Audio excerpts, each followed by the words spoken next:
ಇವತ್ತು ನಮ್ಮ ಆಫೀಸಲ್ಲಿ ಮೆನ್ಸ್ ಡೇ ಸೆಲೆಬ್ರೇಷನ್ ಮಾಡಿದ್ವಿ. ಹಾಯ್ ಎಲ್ರಿಗೂ ನಮಸ್ಕಾರ. ಎಲ್ಲರೂ ಹೇಗಿದ್ದೀರಾ? ಇದು ವೆಡ್ನೆಸ್ಡೇ ಮಿನಿ ವ್ಲಾಗ್. ಸೊ ಬೆಳಗಿನ ತಿಂಡಿಗೆ ಪಾಲಕ್ ಚಪಾತಿ ಮತ್ತು ಗ್ರೇವಿನ ಮಾಡಿಕೊಂಡೆ. ಹೇಗೆ ಮಾಡೋದು ಅಂತ ಕ್ವಿಕ್ಕಾಗಿ ರೆಸಿಪಿ ನೋಡ್ಬೇಡೋಣ. ಪಾಲಕ್ ಚಪಾತಿ ಮಾಡಲಿಕ್ಕೆ ಮೊದಲನೇದಾಗಿ ಪಾಲಕ್ ಸೊಪ್ಪನ್ನ ಬೇಯಿಸ್ಕೊಂಡು ಪೇಸ್ಟ್ ಮಾಡಿಕೊಂಡು ಅದನ್ನು ಹಿಟ್ಟಿಗೆ ಹಾಕೊಂಡು ಕಲಿಸ್ಕೊಂಡ್ರೆ ಸಾಕು. ಪಾಲಕ್ ಚಪಾತಿಗೆ ಬೇಕಾಗಿರೋ ಹಿಟ್ಟು ರೆಡಿ ಆಗಿಬಿಡುತ್ತೆ. ನೀವು ನೋಡ್ತಾ ಇರ್ಬೋದು ಈ ಥರ. ಚಪಾತಿ ಜೊತೆಗೆ ಹಸಿ ತೊಗರಿ ಕಾಳನ್ನ ಯೂಸ್ ಮಾಡಿಕೊಂಡು ಒಂದು ಗ್ರೇವಿನ ಮಾಡ್ಕೊಂಡಿದ್ದೆ. ಹೇಗೆ ಮಾಡೋದು ಅಂತ ನೋಡೋಣ. ಒಂದು ಜಾರ್ಗೆ ಸ್ವಲ್ಪ ತೆಂಗಿನಕಾಯಿ, ಒಂದು ಗಡ್ಡೆ ಈರುಳ್ಳಿ, ಒಂದು ಟೊಮೊಟೊ, ಸ್ವಲ್ಪ ಪುದೀನ ಸೊಪ್ಪು ಹಾಗೂ ಕೊತ್ತಂಬರಿ ಸೊಪ್ಪು, ಸ್ವಲ್ಪ ಚಕ್ಕೆ, ಲವಂಗ ಹಾಗೂ ಒಂದು ಏಲಕ್ಕಿನ ಸೇರಿಸ್ಕೊಂಡಿದ್ದೀನಿ. ಒಂದು 4 ಒಣಮೆಣಸಿನ್ಕಾಯಿನ ಹಾಕೊಂಡು 2 ಸ್ಪೂನ್ನಷ್ಟು ಸಾಂಬಾರು ಪುಡಿನ ಸೇರಿಸ್ಕೊಂಡು ಸ್ವಲ್ಪ ನೀರು ಹಾಕೊಂಡು ನುಣ್ಣಗೆ ಪೇಸ್ಟ್ ಮಾಡಿಕೊಂಡು ಎತ್ತಿಟ್ಕೊಳ್ಳೋಣ.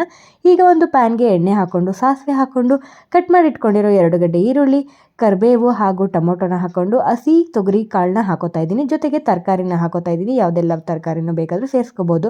1 ಸ್ಪೂನ್ ಶುಂಠಿ ಬೆಳ್ಳುಳ್ಳಿ ಪೇಸ್ಟ್ನ ಸೇರಿಸ್ಕೊಂಡು ಹಸಿ ಸ್ಮೆಲ್ ಹೋಗೋವರೆಗೂ ಚೆನ್ನಾಗಿ ಫ್ರೈ ಮಾಡಿಕೊಂಡು ರುಬ್ಬಿಟ್ಕೊಂಡಿರುವಂತಹ ಮಸಾಲೆನ ಸೇರಿಸ್ಕೋಬೇಕು. ಮಸಾಲೆನ ಸೇರಿಸ್ಕೊಂಡು ಆದಮೇಲೆ ನಾನು ಅದೇ ಜಾರ್ಗೆ ನೀರನ್ನ ಹಾಕ್ಕೊಂಡು ಅದೇ ನೀರನ್ನ ಸೇರಿಸ್ಕೊತಾ ಇದ್ದೀನಿ. ಮಸಾಲೆ ವೇಸ್ಟ್ ಆಗಬಾರ್ದು.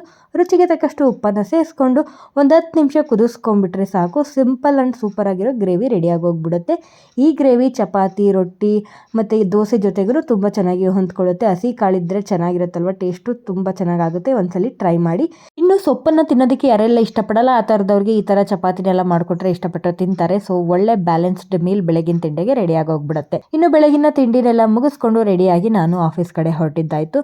ಇನ್ನು ಆ್ಯಸ್ ಯೂಶುವಲ್ ನಮ್ಮ ಡೈಲಿ ಟೀಮ್ ಮಾಡಲ್ ಶುರು ಆಯಿತು. ಇನ್ನು ಎವ್ರಿ ವೆಡ್ನೆಸ್ಡೇ ಟೀಮ್ಗೋಸ್ಕರ ಏನಾದರೂ ಒಂದು ಆಕ್ಟಿವಿಟಿ ಪ್ಲಾನ್ ಮಾಡಿರ್ತಾರೆ. ಸೊ ಈ ವೆಡ್ನೆಸ್ಡೇ ಒಂದು ಐಸ್ ಬ್ರೇಕಿಂಗ್ ಆಕ್ಟಿವಿಟಿ ಅನ್ನೋ ಥರ ಒಂದು ಪ್ಲಾನ್ ಆಗಿತ್ತು. ಏನಂದರೆ ಇಬ್ಬರು ಟೀಮ್ ಮೆಂಬರ್ಸು ಒಂದು ಪೇರ್ ಆಗಿ ವರ್ಕ್ ಮಾಡೋದು.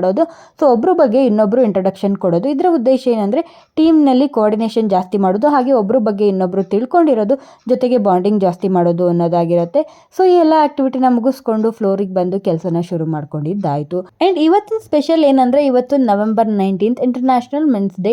ಸೊ ನಮ್ಮ ಟೀಮ್ನಲ್ಲೂ ಮೆನ್ಸ್ ಡೇ ಸೆಲೆಬ್ರೇಷನ್ ನಡೀತಾ ಇದೆ. ಸೊ ಎಲ್ರಿಗೂ ಚಾಕ್ಲೇಟ್ ಕೊಟ್ಟು ವಿಶ್ ಮಾಡಿದ್ದಾಯಿತು. ಜೊತೆಗೆ ಕೇಕ್ ಕಟ್ಟಿಂಗು ಆಯಿತು. ಬರ್ಡೇ ಸೆಲೆಬ್ರೇಷನ್ ಇನ್ಕ್ಲೂಡ್ ಆಗಿತ್ತು. ಜೊತೆಗೆ ಎಲ್ಲರ ಜೊತೆ ಸಮೋಸ ಪಾರ್ಟಿನೂ ಸಹ ಆಯಿತು.